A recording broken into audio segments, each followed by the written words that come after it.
Joshua the Conqueror to accompany the film strip Joshua the Conqueror. In the years of centuries ago, a small portion of this vast world of ours, there lived a people called the children of Israel.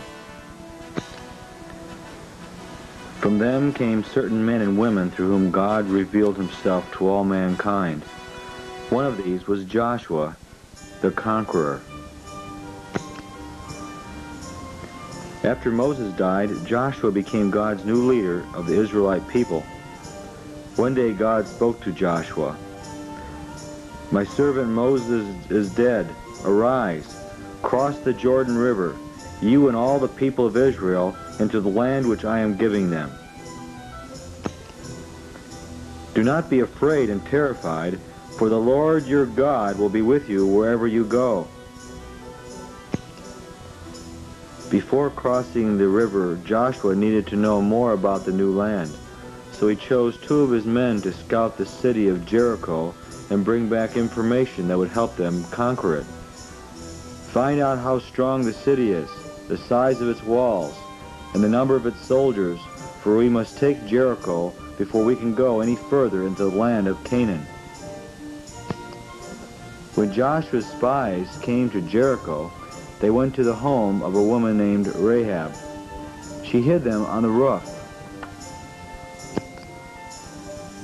But somehow, word leaked out that the spies were at Rahab's house. It was not long until the soldiers were at her door looking for the 2 men. "Some men did come to me, but I did not know where they were from. After dark the men went out. If you hurry, you can catch up with them." When the soldiers had gone, Rahab went back to the men on the roof. "I know that your Lord has taken our country and that everybody is afraid of you. There is no courage left in any of us because the Lord your God is God in heaven above and on earth below. Now swear to me before your God that as I've been kind to you, you will also be kind to me and save my mother and my father and all my family. Our lives are yours. If you'll not tell why we came here, we'll treat you kindly when the Lord gives us this country." Rahab let the spies down by a rope through her window. Her house was on the wall of the city, so the spies were able to escape safely and return to Joshua. Then Joshua gave the order to cross the Jordan River. When the priests who carried the ark stepped into the water, it stood still like a wall and made a path for the people. They crossed the river on dry ground. Once again, God was showing his people how he loved them and how he would help them get to the promised land. When the Israelites were near Jericho, Joshua went ahead by himself. He looked at the big city in the distance. He looked at the tall walls around it. How could they get inside? Suddenly, a man holding a sword stood by Joshua. "Are you one of us or one of our enemies?" "Neither. I am the captain of the Lord's army. Take off your shoes, for the place where you are kneeling is holy." Then the man gave Joshua a plan for capturing Jericho. The next day, when the people of Jericho looked out their windows, they saw a strange sight. A parade was marching around the walls of the city. First came some soldiers. Then came 7 priests blowing ram's horns. Then came the Ark of the Covenant carried by some other priests. From the walls of the city, the people of Jericho must have wondered what was happening, but they were not afraid. They thought no one could get inside their strong walls. The Israelite procession marched around the city walls once each day for 6 days.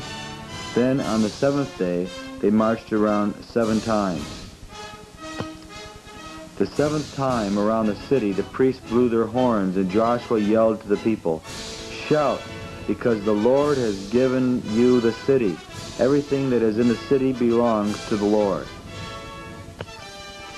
So the people began to shout as loud as they could shout, and the priests blew their horns as loud as they could blow. Suddenly the big walls toppled down. The soldiers rushed into the city and captured it. God's plan had worked. Rahab remembered that the spies had promised to save her. She hung a red rope in the window as a signal to the Israelite soldiers. Then Joshua sent the 2 spies to get Rahab and her family, and so they were saved and went to live with the people of Israel.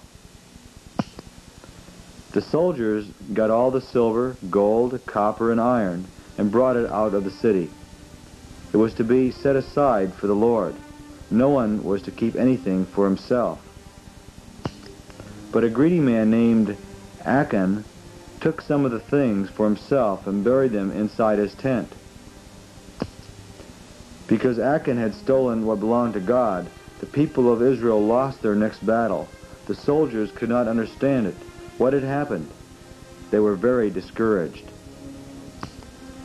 Then Joshua prayed to the Lord, "O Lord God, why did you bring these people over the Jordan? Do you want our enemies to destroy us? When they hear about this, they will come and wipe us out." Then God told Joshua what Achan had done. He said Joshua must punish Achan. Joshua had Achan brought to him. "My son, give glory to the Lord God of Israel. Tell me, what have you done?" "It is true. I have sinned against the Lord God of Israel. This is what I have done. When I saw among the spoils a beautiful Babylonian robe, 12 pounds of silver, and a bar of gold weighing 2 pounds, I wanted them, so I took them. They're buried in the ground in the middle of my tent." So Achan was taken away and punished. After that, the people of Israel won many battles. Joshua was a great soldier, a good leader, and a true servant of God. He gathered the people together and taught them all the laws God had given Moses.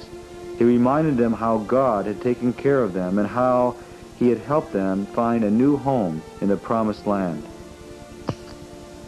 Many years passed by, during which the people followed Joshua as their leader.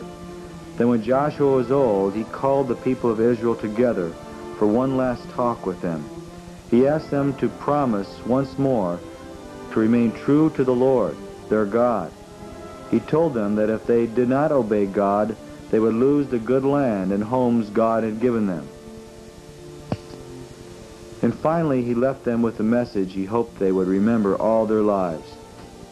Fear the Lord and serve him sincerely and faithfully.